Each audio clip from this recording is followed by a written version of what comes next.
Puisque cela m'a été demandé de le faire, ben, je vais essayer de le faire.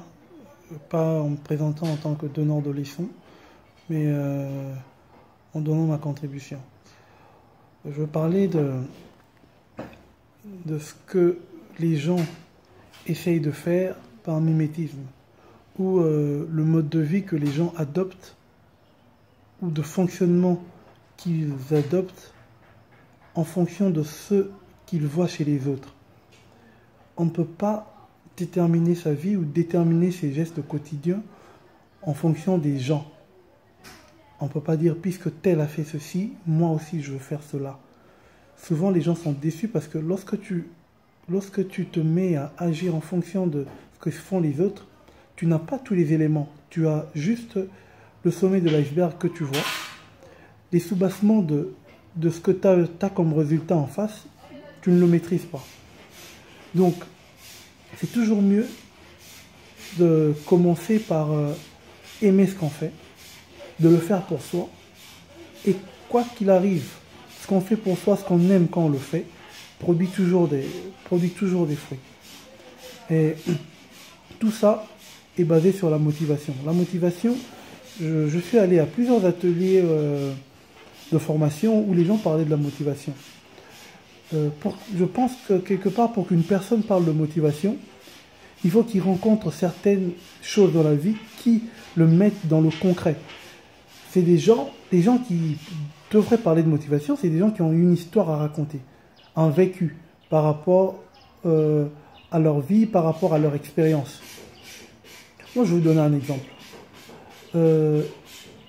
Tu es universitaire, mais tu te retrouves ailleurs, où tu es obligé de travailler pour gagner ton pain.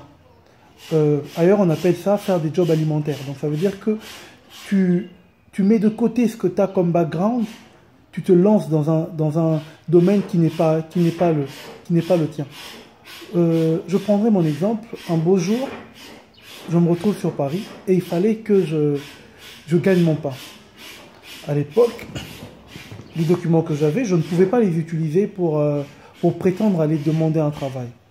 Mais il y avait ce qu'on appelle le travail au black. Le travail au black, c'est le travail qui n'est pas déclaré. Ça veut dire que tu as un accident de travail, tu n'es pas reconnu, il n'y a rien que dalle. Sauf que c'est vrai que la société elle est organisée de façon que dans la rue on ne teste pas, tu as les premiers soins, mais c'est des problèmes pour l'entrepreneur et pour toi. Et je vais travailler dans le bâtiment. Je rencontre des gens.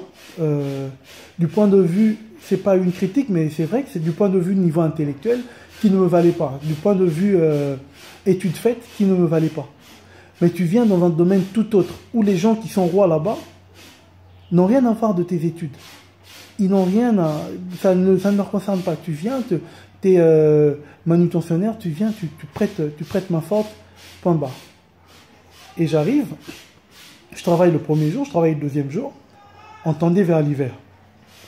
Et les gens ont commencé à me donner des tâches très dures, très difficiles. Parce que c'était quelque chose de banal. On a discuté lors d'une pause. Ah, mais toi, tu viens d'où? Chacun donnait l'endroit d'où il venait. Moi, j'ai dit, après, moi, j'ai grandi à tel endroit, j'ai grandi à tel endroit. Ça fait entre guillemets, gosse de riche. Alors que c'était pas forcément le cas. Et ils se sont dit, ce gars, on va le matraquer, il va fuir. Ce boulot, c'était le boulot que les gens ont tendance à insulter tous les jours. Ceux qui ne connaissent pas bien l'Europe, c'était de l'échafaudage. Lorsqu'ils m'ont dit que j'allais fuir, ils ont dit, les gens viennent ici, ils partent parce que c'est dur. Je me suis dit, je dois faire ce travail et je dois me prouver à moi-même que je suis un bonhomme. Pas parce que... Pas pour leur prouver à eux, ça c'était même pas le problème. Pour me prouver à moi que si eux ils ont pu le faire, moi je pourrais le faire. Et j'ai commencé à travailler dedans. Je me faisais engueuler, je me faisais corriger, mais j'apprenais. Mais la seule différence c'est que quand tu as un autre background, ça fait que tu avances vite dans ce que tu fais. Et le lendemain matin, tu dois te lever en plein hiver. Toi, tu es venu d'un pays où il faisait, je sais pas, 35 degrés, il fait chaud tout le temps. En plein hiver, tu dois sortir le matin. pour aller tenir de la ferraille et te faire engueuler des fois par des gens, si tu étais prétentieux, que tu dirais qu'ils ne te valent pas. Mais c'est pas ça la vie. Et c'est ça un exemple de motivation. Parce que tu as un objectif à atteindre. Quand tu t'assignes des objectifs, tu te passionnes dans ce que tu fais, tu les atteins. Et j'ai commencé à faire ce travail. Il y a des gens que j'ai trouvés qui avaient fait 5 ans dans ce travail.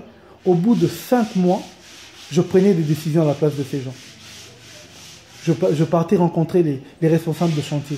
On m'a confié des responsabilités que les autres, à qui on n'avait pas confié aux autres. Pourquoi? Parce que je savais parler, je pouvais vendre, je pouvais expliquer. Parce que le concept, c'est quoi?